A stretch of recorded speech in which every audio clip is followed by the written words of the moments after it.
দুপুরে খাবার পরেই অনেকেরই চোখে ঘুম নেমে আসে, বাড়ি হোক কিংবা অফিস। খাবার পরে কিন্তু এই যে ঘুমের একটা অভ্যাস, তা কিন্তু অনেকের কাছে একটা নিত্যদিনের সঙ্গী। এবার আপনিও যদি সেই মানুষদের তালিকায় পড়ে থাকেন, তাহলে কখনো কি ভেবে দেখেছেন যে এই যে ভাত ঘুম নামে পরিচিত এই অভ্যাসটা আদতে কি আপনার জন্য ভালো নাকি খারাপ? কি বলছেন বিশেষজ্ঞরা? সেই ভালো মন্দ দুটো দিকই আজকে আপনাদের সামনে তুলে ধরবো, কারণ এই মুহূর্তে আমার সঙ্গে উপস্থিত রয়েছেন স্লিপ মেডিসিন বিশেষজ্ঞ ডক্টর সৌরভ দাস। এজ নিউজের পর্দায় আপনাকে স্বাগত স্যার। আজকে খুব ইন্টারেস্টিং একটা টপিক, কিন্তু মনে হয় খুব গুরুত্বপূর্ণ, কারণ ঘুম আমাদের কাছে ভীষণ গুরুত্বপূর্ণ বিষয়। তবে যখন তখন ঘুম পাওয়াটা মনে হয় একটুখানি বিরক্তিকর। সেই জায়গায় দাঁড়িয়ে এই যে দুপুরের পর আমাদের একটু ঘুম চলে আসে চোখে অনেকেরই ক্ষেত্রে, এটা কেন হয় সেটা একটু শুরুতে জানবো। আচ্ছা, দেখুন, এটার অ্যাকচুয়ালি একটা বায়োলজিক্যাল আন্ডারপিনিং রয়েছে। অর্থাৎ আমাদের বডিটা এমনভাবে ডিজাইন করা হয়েছে যে দুপুরবেলাতে একটু ঘুম আসবে। কেন আসবে? কারণ আমাদের একটা সার্কেডিয়ান রিদম বলে একটা জিনিস আছে, বায়োলজিক্যাল ক্লক যাকে আমরা বলি। সেই বায়োলজিক্যাল ক্লক হচ্ছে যে আমাদের বডিতে সমস্ত জিনিসগুলো সঞ্চালনা করে, যে কখন আমরা ঘুম থেকে উঠবো, কখন ঘুমাবো, কখন অ্যাক্টিভিটি করবো, জেগে থাকবো, এইসব। তো এবার এইটার মধ্যে ওই একটা মেলাটোনিন পিক বলে ব্যাপার আছে, যে মেলাটোনিন একটা হরমোন, যেটা হচ্ছে সার্কেডিয়ান ক্লকের একটা অন্তরঙ্গ পার্ট। যখন মেলাটোনিন বেড়ে যায় তখন আমরা ঘুমিয়ে পড়ি, যখন মেলাটোনিন কমে যায় তখন আমরা জেগে থাকি। ব্যাপারটা খুব সিম্পল করে বলতে গেলে এরকম। এবার এই যে মেলাটোনিন যে বেড়ে যায়, রাত্রিবেলা মেলাটোনিন অনেকটা সময় ধরে বাড়ে এবং অনেকটা বেশি রকম বাড়ে, তাই আমরা সাধারণত রাত্রিবেলা ঘুমাই। এবং এই একই মেলাটোনিন আবার দুপুরবেলাতে একটু অল্প একটা ছোটো স্মল পিক হয়, যেখানে আমরা দেখতে পাই যে মেলাটোনিনটা দুপুরবেলায় অল্প একটু বাড়ছে, এবং তার ফলে দেখবেন দুপুরবেলাতে একটা অল্প অল্প ঘুম আসে। রাত্রিবেলার মতন ঘুম কিন্তু দুপুরে জেনারেলি আসে না। এই মেলাটোনিনটার এই বেড়ে যাওয়ার জন্যে আমাদের বায়োলজিক্যাল ক্লকটা যেরকম হয়, তার জন্যে দুপুরবেলাতে একটু ঘুম আসাটা স্বাভাবিক। এবার প্রশ্ন হচ্ছে যে এটা হয়তো এক কথায় বললে এরকম, কিন্তু এর অনেক নুয়ান্সেস আছে, অর্থাৎ অনেক ছোটো ছোটো জিনিস আছে যেগুলো আমাদের মাথায় রাখতে হবে।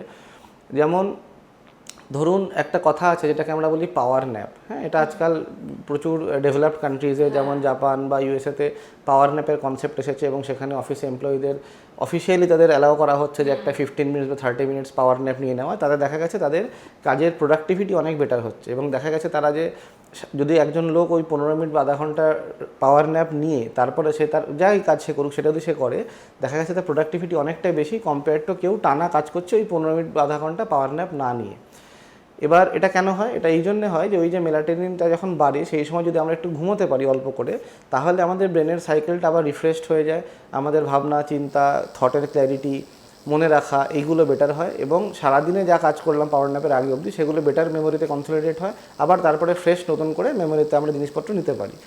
দুপুরে খাওয়ার পরে ঘুমের একটা টেন্ডেন্সি লক্ষ্য করা যায়। এছাড়া অন্যান্য কোনো কন্ডিশন কি এর পেছনে কাজ করে, যেমন কোমরবিডিটি, যাদের ডায়াবেটিস রয়েছে, সুগার রয়েছে, এক্ষেত্রে?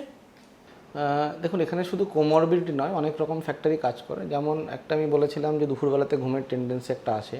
এখানে একটা খুব বড় কালচারাল পার্ট রয়েছে, যেখানে আমরা জানি যে ইস্টার্ন ইন্ডিয়া লোকেরা, বিশেষ করে ওয়েস্ট বেঙ্গলের লোকেরা, দুপুরবেলাতে একটু ভাত ঘুম, যাকে আমরা বলি আমাদের কথায়, ভাত ঘুম একটা দেওয়ার একটা হ্যাবিট লোকের আছে। দেখবেন দোকানপাট অনেক বন্ধ থাকে দুপুরবেলা। হ্যাঁ, বাড়িতেও যারা হাউসওয়াইফ থাকেন তারা সব কাজকর্ম সেরে দুপুরে একটু ঘুমিয়ে নেন, ঠিক আছে। এবং মেলরাও ছুটির দিনে হয়তো দুপুরবেলা ঘুমোচ্ছি, সানডে ছুটি আজকে, তো এটা এটা একটা কালচারাল ফ্যাক্টর ভীষণ বড়োভাবে কাজ করে। এটা একটা পার্ট। সেকেন্ড পার্ট হচ্ছে, ধরুন কোমরবিডিটির কথা যদি আমরা আসি, তাহলে সেক্ষেত্রে জিনিসটা হচ্ছে যে ধরুন সবথেকে যেটা বড় কারণ সেটা হচ্ছে obstructive sleep apnea. Obstructive sleep apnea এমন একটা রোগ যেখানে হচ্ছে যে আমাদের ঘুমের মধ্যে আমরা যে শ্বাস প্রশ্বাস নিচ্ছি সেই হাওয়াটা আটকে যায় কোনোভাবে, যেখানে হাওয়াটা ঢোকার চেষ্টা করলেও গলার একটা টিউব থাকে, সেই টিউবটা বন্ধ হয়ে যায়, যার ফলে হাওয়াটা লাংস অবধি পৌঁছয় না, সেখান থেকে অক্সিজেন লাংস বার করতে পারে না, এবং বডিতে অক্সিজেন লেভেলটা কমতে থাকে। যেই একটা ক্রিটিক্যাল পয়েন্ট রিচ করে, তখন সেটা আমাদের বডিতে কেমিক্যালি ব্রেনকে সিগন্যাল দেয় যে অক্সিজেন কমে গেছে, তখন আমাদের ব্রেন হচ্ছে হঠাৎ করে জেগে ওঠে, এবং এই সাইকেলটা চলতে থাকে, যে আবার ব্রেন জেগে গেল, আবার আস্তে আস্তে ঘুম আসলো, অক্সিজেন ওই টিউব বন্ধ হয়ে গেল, অক্সিজেন লেভেল কমে গেল, আবার ব্রেন জেগে গেল। তো সারা রাত ধরে এটা হলে পরে যেটা হয় সেটা হচ্ছে ফ্র্যাগমেন্টেড নন রিফ্রেশিং স্লিপ হয়। এবার এই ফ্র্যাগমেন্টেড বা নন রিফ্রেশিং স্লিপ যদি হয়, সেটাও কিন্তু তার মানে ব্রেনটা যতটা ঘুমানোর দরকার সে ঘুমোতে পারেনি, তার ওয়্যারেন্টি আর রিপেয়ার করার কথা ছিল সে করতে পারেনি। এবারে সে ওভারটাইম করবে। কখন করবে? যখন যেই সময়টাতে মানুষ হয়তো একটু রিল্যাক্সড হয়ে বসে আছে, দুপুরে খাবার দাবার খেয়েছেন, বা হয়তো একটু প্যাসিভ অ্যাক্টিভিটি, সে হয়তো কোনো মিটিংয়ে আছেন, বা হয়তো টিভি দেখছেন, সেই সময়টাতে ব্রেন ঘুমানোর চেষ্টা করে এবং সেখান থেকেও দেখা যায় যে দুপুরবেলা লোকজন ঘুমিয়ে পড়ছে বেশিভাবে। এছাড়া আরও অন্যান্য ইনফ্যাক্ট যে কোনো ঘুমের রোগ যেগুলোতে স্লিপ ফ্র্যাগমেন্টেশন হয় বা স্লিপ পরিপূর্ণ ঘুম হয় না, সেখান থেকে এটা হতে পারে। এছাড়া হচ্ছে একটা জিনিস আমরা বলি যেটা আছে behavioural induced insufficient sleep syndrome, অর্থাৎ একজন মানুষের কোনো রোগ নেই কিন্তু তার এমনই তার লাইফস্টাইল, এমনই তার রুটিন যে সে হয়তো সারা রাতে 4-5 ঘন্টার বেশি ঘুমোতে পারছেন না। এটা কিন্তু অ্যাকচুয়ালি খুব খুব কমন, এবং আমরা পুরুষ বা মহিলা যাদেরই বলেন, বিশেষ করে মহিলাদের থাকে, এটা অনেক বেশি মাত্রায় পাওয়া যায় এবং তারা সারাদিনের মধ্যে 3 ঘন্টা 4 ঘন্টা 5 ঘন্টা খুব জোর ঘুমিয়ে তারা পুরো দিনটা ম্যানেজ করার চেষ্টা করেন। তো এই সবগুলো থেকেও কিন্তু দুপুরবেলাটা ঘুমের প্রয়োজনীয়তা এসে দাঁড়ায়। এবার যে বিষয়টা একটুখানি সলিউশনের দিকে আসবো, সেটা হচ্ছে যে যারা অফিসে রয়েছেন, বিশেষ করে যারা অফিসে কাজ করছেন, তাদের এই যে দুপুরের পর একটু ঘুম চলে আসা, সেটা তো কোথাও কোথাও গিয়ে একটু অপ্রস্তুত পজিশনেও ফেলে দেবা। তো এটাকে নিয়ন্ত্রণ কিভাবে করা যেতে পারে?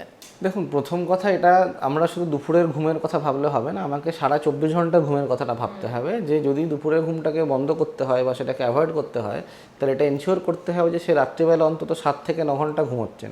এবার প্রত্যেকের বডি আলাদা, কারো কারো 7 ঘন্টা ঘুমিয়ে পুষিয়ে যায় লং টার্মে, কারো কারো 8 ঘন্টা 9 ঘন্টা লাগে, কিন্তু এই 7 থেকে 9 ঘন্টা যেটা একজন অ্যাডাল্ট মানুষের ঘুমানো প্রয়োজন, এটা রিসার্চ করে দেখা গেছে বেশিরভাগ ক্ষেত্রেই তাই সত্য।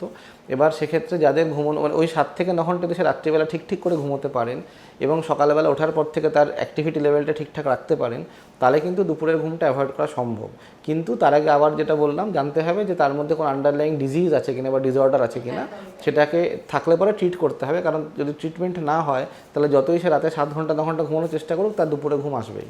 একদমই তাই। আপনি কিছুক্ষণ আগেই বলছিলেন ভাত ঘুমের প্রসঙ্গটা।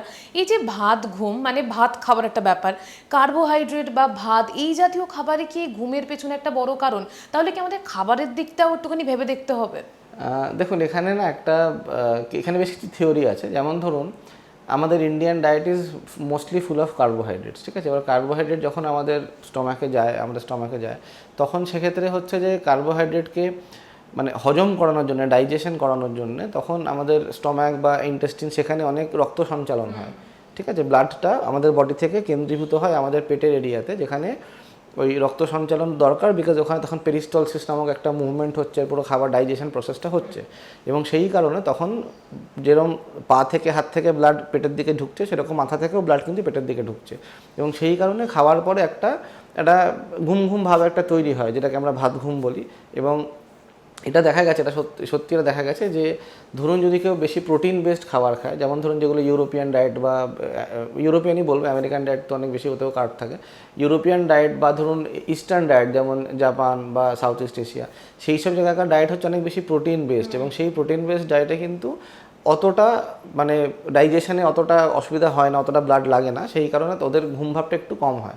কিন্তু এগুলো সবই সাবজেক্টিভ, আলটিমেটলি ইন্ডিভিজুয়াল ভ্যারিয়েশন খুব হাই, এবং দেখা গেছে অনেকজন লোক ভাত খেয়েও তারা দৌড়ে বেড়াচ্ছে, অনেক লোক হচ্ছে প্রোটিন খেয়েও ঘুমোচ্ছে। তো এটা কোনো একটা সিঙ্গেল এন্টিটি নয়, এখানে অনেক ছোটো ছোটো জিনিস একত্রিত হয়ে ব্যাপারটা তৈরি করে। একদমই তাই। পাওয়ার ন্যাপের প্রসঙ্গ খুব এখন চলতি একটা বিষয়, ট্রেন্ডি একটা বিষয়, আপনিও কিছুক্ষণ আগে উল্লেখ করলেন।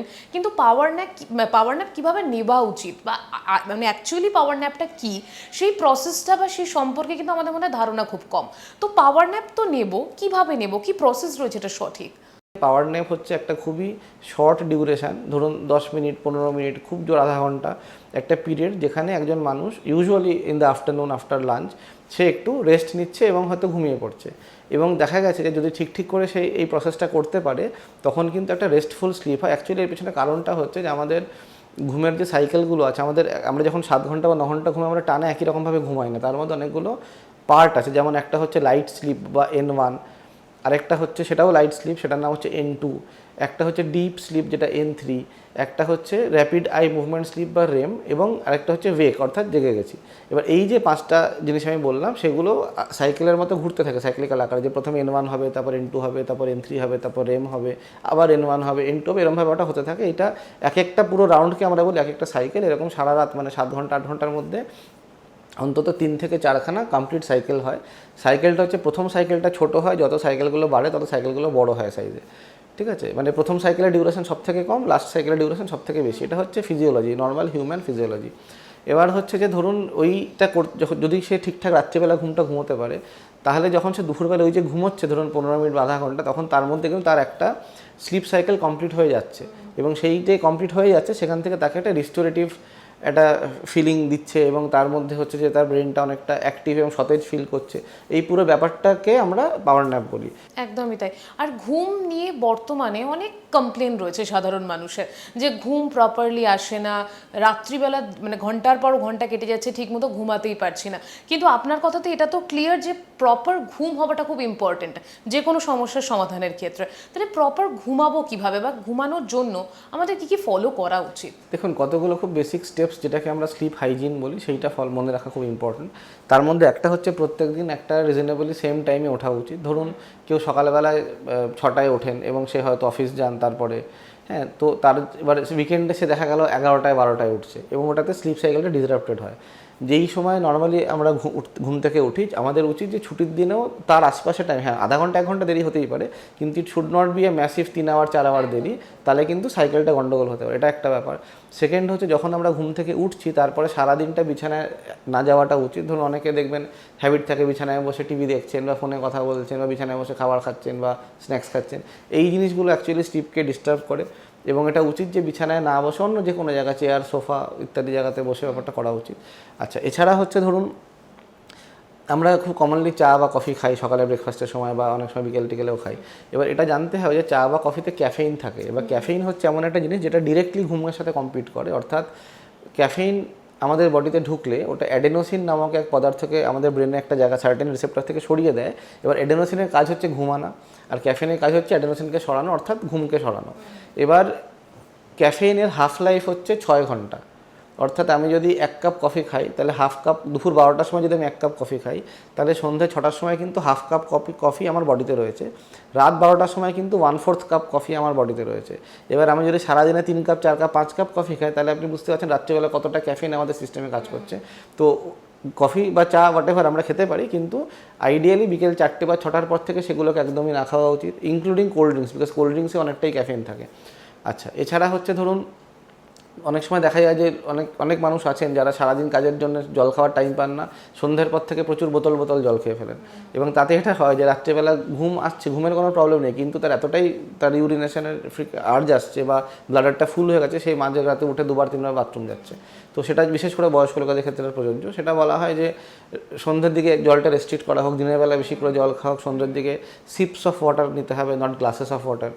আচ্ছা, এছাড়া হচ্ছে ধরুন বেডরুম এনভায়রনমেন্টটা শান্তশিষ্ট, একটু অন্ধকার এবং সাউন্ড প্রুফ তো আমাদের ওইভাবে রিয়েল লাইফে করা সম্ভব না, কিন্তু অন্তত বিশাল জোরে আওয়াজ হচ্ছে, জোরে জোরে টিভি চলছে বা বিশাল সাদা লাইট দেখা যাচ্ছে, এরকম না হয়ে একটু কন্ডিউসিভ এনভায়রনমেন্ট হওয়া উচিত।